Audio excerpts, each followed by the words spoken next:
आज जब मैं आप सबके कमेंट्स पढ़ रही थी ना, तो सच मानिए मुझे रोना आ गया, क्योंकि आप लोग मेरे लिए ऐसे बन गए जैसे एक परिवार। उस वक्त आपने मेरा सबने साथ दिया था, जिस टाइम मैं बिल्कुल अकेली थी, तन्हा थी। सब कुछ था लेकिन मैं कुछ नहीं कर पा रही थी। तो उस टाइम पे सितारा आनंद जी, अफसाना जी और बहुत सारी मेरी बहनें, पूजा जी, बहुत सारी हैं, किन किन का नाम मैं आपको बताऊं। उन सब ने मुझे सहारा दिया, मेरा दिल रखा, जबकि हमारा कोई रिश्ता नहीं था, हमने एक दूसरे को नहीं देखा था, पर एक इतनी प्यारी फैमिली बन गई थी। मैं अपने मन की सारी बातें आप सबके साथ शेयर कर रही थी और आप सब मेरी बातों को ध्यान से सुन रहे थे, क्योंकि वो सच्ची थी और सच्ची बातें इंसान के दिल तक ज़रूर छू जाती हैं। आज भी जो मैं स्टोरियाँ देती हूँ ना, उसमें अल्लाह और उसका रसूल जानता है, ज़रा सा भी कोई झूठ नहीं है। ये भी सारी सच्ची होती हैं, पर हर एक बहन की अलग अलग स्टोरी होती है।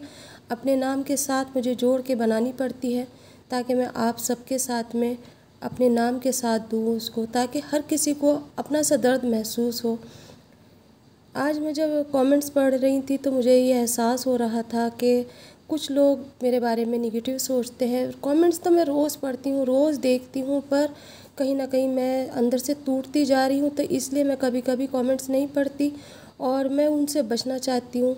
लेकिन जो मेरे अपने हैं, जो मेरे ख़ास है, मैं उनके कमेंट्स पढ़े बगैर रह भी नहीं पाती। पता नहीं क्यों दिल से इतनी मजबूर हो गई हूँ। कहीं कहीं अकेलापन महसूस हो रहा है। आज जिस मोड़ पे मैं खड़ी हूँ, जिस जगह मैं खड़ी हूँ, मुझे नहीं पता ये रास्ता मुझे कहाँ लेकर जाएगा, कहाँ मेरा अंत होना है, और क्या चीज़ है जो कहीं ना कहीं खालीपन मुझे महसूस करा रही है। मैं अपनी रूटीन अगर आपको दिखाती हूँ और बताती हूँ तो ऐसा लगता है मुझे जैसे कि मेरी ज़िंदगी है आम जैसी। अगर मैं अपने अतीत के पास जाती हूँ, वो सारी चीज़ें बताती हूँ, तो मेरा मन हल्का हो जाता था, मुझे बहुत अच्छा लगता था। लेकिन बीच में कुछ इस तरीके के मेरे साथ हालात हुए, जिसकी वजह से मुझे अपनी कहानियों का रुख मोड़ना पड़ा। अब मैं खुल के किस तरीके से बताऊँ। मेरा चैनल मेरे अपनों के सामने आ गया, क्योंकि इस चैनल पे मैं चुपचाप काम कर रही थी, किसी को कुछ नहीं पता था, क्योंकि सब ने मुझसे रिश्ते नाते अलग कर लिए थे। मैं सबके बीच में होते सिवाते भी अलग थी। मेरे सहारा लिया था अपने चैनल का, और इस चैनल पे मैं सीख रही थी, क्योंकि पहले भी चैनल पे मैंने सीखा था लेकिन मुझसे नहीं हो पाता था। अब इस चैनल पे मेरा दर्द मेरे ज़बान से बाहर निकल के आया और आँखों से झलक गया, जो आप सबको अपना सा महसूस हुआ। और आप सब ने मुझे इतना प्यार दिया, इतना प्यार दिया कि मैं उस प्यार के काबिल नहीं कि मैं आप सबका दिल से शुक्रिया अदा कर सकूं। शुक्रिया एक छोटा सा लफ्ज़ होगा, लेकिन आज फिर मैं उस मोड़ पे आके खड़ी हो गई जहां मैं कल चली थी। कुछ समझ में नहीं आ रहा दिल की बात किस तरीके से आप तक पहुंचाऊं। कमेंट्स के ज़रिए पहुंचाऊं तो बीच में लोग हैं, डायरेक्ट अगर पहुंचाती हूँ तब भी मेरा कोई ना कोई अपना इस बीच में आ जाएगा। डर तो मुझे किसी का नहीं है कि मैं किसी से डर रही हूँ, या मैं किसी वक्त के इंतज़ार में हूँ। मैं उस वक्त के इंतज़ार में हूँ जब मेरे हस्बैंड मेरे साथ खड़े होंगे यहाँ पर। इस टाइम मैं इसलिए मजबूर हूँ क्योंकि मैं यहाँ अकेली हूँ। आप सबके कमेंट्स आते हैं, मैं उसमें देखती हूँ, कितने तो अच्छे बोलते हैं, कितने मुझे बुरे बोल के जाते हैं, लेकिन मैं उन्हें कुछ इसलिए नहीं कहती क्योंकि ये उनकी अपनी सोच है। सबकी अपनी अपनी अलग सोच होती है। जो अच्छा सोचते हैं वो सबके लिए अच्छा ही सोचते हैं, यानी कि जैसे जो अच्छे होते हैं ना, वो सबके लिए अच्छा सोचते हैं, और जो बुरे होते हैं तो वो वही चीज़ सोचते हैं जो उनकी ज़िंदगी में गुज़र चुकी है। तो इसलिए मैं उन्हें भी कुछ नहीं कह सकती। लेकिन आज है ना, मतलब ऐसा महसूस हो रहा है कि मैं फिर से खुल के बात करूं, जैसे मैं पहले के व्लॉग में बात करा करती थी ना आप लोगों के साथ में। कितना अच्छा लगता था ना वो वक्त, ठंडी का मौसम था और मैं अपनी कहानी, अपने दिल की बातें आप लोगों के साथ शेयर करती थी। वो वक्त मैं कभी नहीं भूल सकती। वो सारी वीडियोस मैंने कुछ तो है ना डिलीट भी करी मैंने, और कुछ अभी प्राइवेट कर दी थी, क्योंकि मुझे इंतज़ार है उस वक्त का जब मेरे हस्बैंड मेरे साथ हो। अब भी आने का उन्होंने बताया था, मैंने आप सबको बताया था ना कि मेरे हस्बैंड आने वाले हैं, और मैं बहुत जल्द आप सबको खुशखबरी सुनाऊंगी, लाइव भी आऊँगी। पर वक्त ने फिर एक मोड़ मोड़ा और मैं फिर वहीं खड़ी रह गई जहाँ मैं कल खड़ी थी। उन्होंने अपने आने के दिन आगे बढ़ा दिए और मेरे हिस्से में वही तन्हाई छोड़ दी। तो इसलिए ना मैंने सोचा कि मैं क्या करूं, कैसे आप लोगों से बात करूं, किस तरीके से अपनी बात आप तक पहुंचाऊं, कुछ समझ में नहीं आ रहा। क्योंकि मेरे जो पहले के ब्लॉग हैं ना, उसके अंदर मैंने आप सबके साथ अपनी ज़िंदगी की सच्चाई, जो मेरे साथ गुज़रा था, वो सब बताया था। आज भी वही सारी चीज़ें बताती हूँ, पर कुछ लोगों को नहीं अच्छा लगता, तो वो उनकी अपनी सोच है।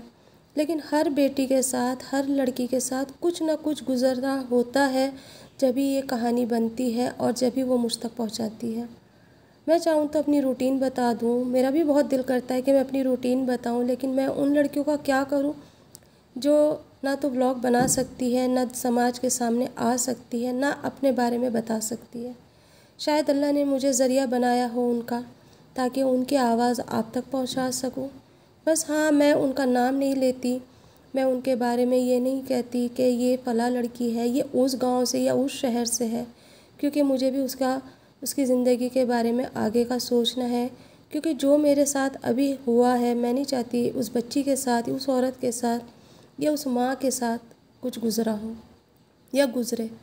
इसीलिए ना मैंने अपने ऊपर रख के ये सारी स्टोरियाँ बनाई और बताई आप लोगों को। क्योंकि मैंने बीच में ना नाम लेके उनका जब बताया, तो उन्होंने, बहनों ने मुझे कहा कि आप प्लीज़ हमारा नाम मत लेना। अगर हमारा नाम आ गया और हो सकता है हमारे घर में से किसी ने भी देख लिया, तो हमारी स्टोरी को जान जाएंगे और कहेंगे कि आपने वहाँ तक पहुँचा दी। तो नाम ना लेके आप अपने ऊपर से बताना। इसलिए मैं सारी स्टोरी अपने ऊपर से बना के बता देती हूँ, ताकि लोगों को ये भी ना हो और मैं तो बुरी हूँ तो कोई बात नहीं, अल्लाह तो देख रहा है ना, मेरी नीयत अल्लाह देख रहा है कि मेरी नीयत साफ़ है, तो अल्लाह मेरा साथ ज़रूर देगा। और आप सब लोग भी इसीलिए तो जुड़ते हो ना, इसीलिए तो मेरा व्लॉग देखते हो, क्योंकि आप लोगों को कहीं ना कहीं मैं सही लगती हूँ।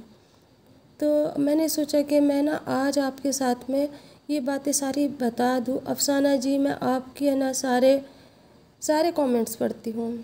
मैं सितारा आनंद जी के भी सारे कमेंट्स पढ़ती हूँ, पूजा जी के भी जितने भी मेरे हैं इसके अंदर साथ जुड़े हुए।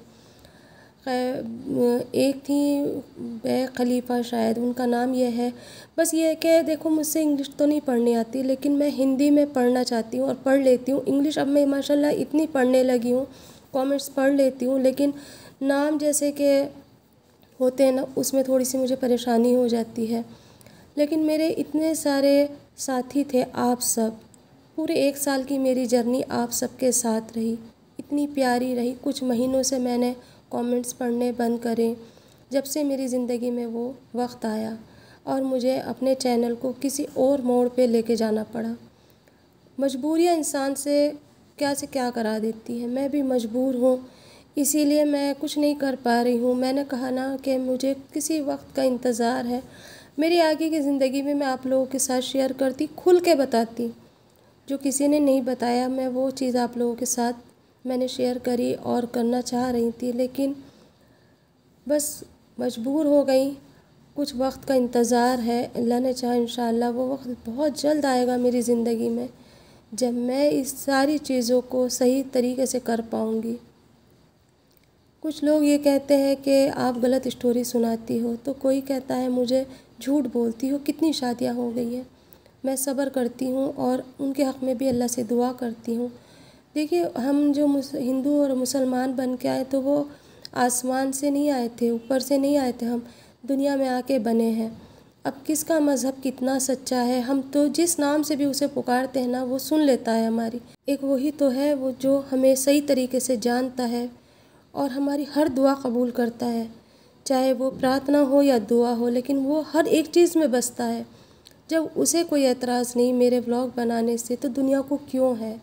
अगर वो नहीं चाहता तो मैं यहाँ तक नहीं पहुँचती। माशाल्लाह से आज कितने सारे सब्सक्राइबर हुए। ज़ीरो से शुरुआत करी थी मैंने। कभी मैंने आपसे ये नहीं कहा कि मेरे चैनल को सब्सक्राइब कीजिए, लाइक कीजिए, शेयर कीजिए। कभी कहा हो तो मुझे याद नहीं, वरना मैं अक्सर ये चीज़ भूल जाया करती थी। और वाकई में मैं सोचती थी पहले कि मैं ऐसा बोलूँगी, लेकिन मैं हमेशा भूल जाती हूँ, क्योंकि अल्लाह नहीं चाहता कि मैं कहूँ इन चीज़ों से। अगर आपको मेरा चैनल अच्छा लगता तो आप लोग खुद करेंगे, और अगर नहीं लगता तो किसी के ऊपर कोई ज़बरदस्ती नहीं है। अगर कोई सब्सक्राइब करता है ना, तो दिल से दुआ निकलती है, और लाइक करके जाता है तो एक मोटिवेशनल मिलती है कि इसने मुझे समझा, मेरी बात को जाना, जो अपने ना समझ सके वो आप लोगों ने जाना। ज़िंदगी का तो बहुत तजुर्बा हो चुका है मुझे। ज़िंदगी ने मुझे कहाँ से कहाँ मोड़ दिया। अब तक वो मेरे साथ खेल ही रही है। आगे का क्या सफ़र है मैं नहीं जानती, लेकिन इस वक्त मुझे ऐसा लग रहा है कि मेरे पुराने सब्सक्राइबर फिर वापस आ जाए, फिर मुझे वही प्यार दें, फिर वही हम बातें करें। कमेंट्स रात रात भर पढ़ना और उनका जवाब देना कितना अच्छा लगता था मुझे, ये मैं ही जानती हूँ। जब मुझे रात को नींद नहीं आती थी तो मैं कमेंट्स पढ़ती थी। मेरी वीडियो अगर अपलोड नहीं होती थी तो मैं रात को 2 बजे तक जागती थी और वीडियो अपलोड करती थी। वीडियो तो मैं आज भी इसी तरीके से शिद्दत के साथ अपने चैनल पे काम कर रही हूँ और यही चाह रही हूँ कि अल्लाह ताला मुझे कामयाब कर दे, क्योंकि मुझे इस सहारे की बहुत सख्त ज़रूरत है।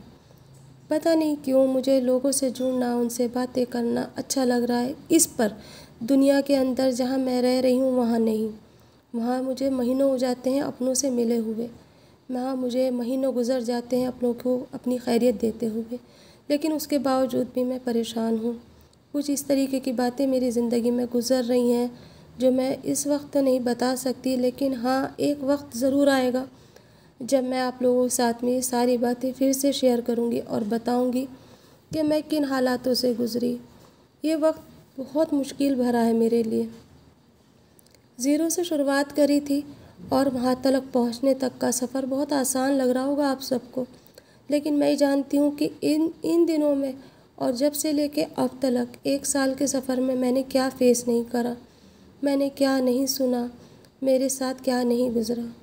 लेकिन बस शुक्र और सब्र के साथ अल्लाह है, और मैं चाहती हूँ कि अल्लाह ताला मुझे इतना सब्र दे कि सामने वाला मेरा इम्तिहान लेते लेते थक जाए और मैं सब्र करते करते ना थकूँ। कहते हैं जब सब्र करता है ना बंदा तो अल्लाह उसकी आह ज़रूर सुनता है और वो अर्श इलाही को हिला देती है। कहती है कि अल्लाह तेरा बंदा तुझे पुकार रहा है, वो बहुत मुश्किल में है, उसकी मुश्किल आसान कर दे। और जब वो सुनता है ना तो वो सबको ज़ेर ज़बर कर देता है, खाक में मिला देता है, और वो ही कहता है कि तूने मेरे बंदे को क्यों सताया, जबकि तू नहीं बना सकता था उसे। बनाया तो मैंने था ना, रास्ता तो मैंने दिखाया था ना उसे, तो तू क्यों उसे परेशान करता है। इसीलिए ना अल्लाह का हर हाल में शुक्र अदा करना चाहिए और ये सोचना चाहिए कि अल्लाह ताला उसी को आज़माता है जिसे वो बहुत ज़्यादा प्यार करता है। ऊपर वाला उसी को ज़्यादा आज़माता है जिससे वो बहुत मोहब्बत करता है। मेरा सफ़र ये कहाँ से शुरू हुआ, कहाँ पहुँचेगा मैं नहीं जानती, लेकिन इतना जानती हूँ कि मैं नाउम्मीद कभी नहीं रहूँगी। उसकी ज़ात से मुझे पूरी उम्मीद है कि वो मेरी मंजिल तक मुझे ज़रूर पहुँचाएगा, क्योंकि उसने मुझसे वादा करा है कि दुनिया में भेजा है तो कुछ तो सोच के भेजा होगा। मैं हर ब्लॉग में यही कहा करती थी आप लोगों से, अगर औलाद नहीं है ना तो जब भी ये सोचें, और अगर दौलत नहीं है जब भी यही सोचें कि ऊपर वाले ने कुछ तो सोचा होगा हमारे बारे में, क्योंकि वो बग़ैर मकसद के किसी को नहीं भेजता दुनिया में। जो उसे काम लेना हो ना वो काम लेता है। इसीलिए उसने शायद मुझे इस काम के लिए चुना हो, क्योंकि वो चाहता हो कि मैं ये काम करूं, इसीलिए उसने मुझे ये रास्ता दिखाया और मुझे इस रास्ते पे चलाया। शायद इस काम में कहीं ना कहीं मेरी बेहतरी कहीं ना कहीं तो छुपी है। इतना तो मुझे पता है कि मेरी बेहतरी छुपी है।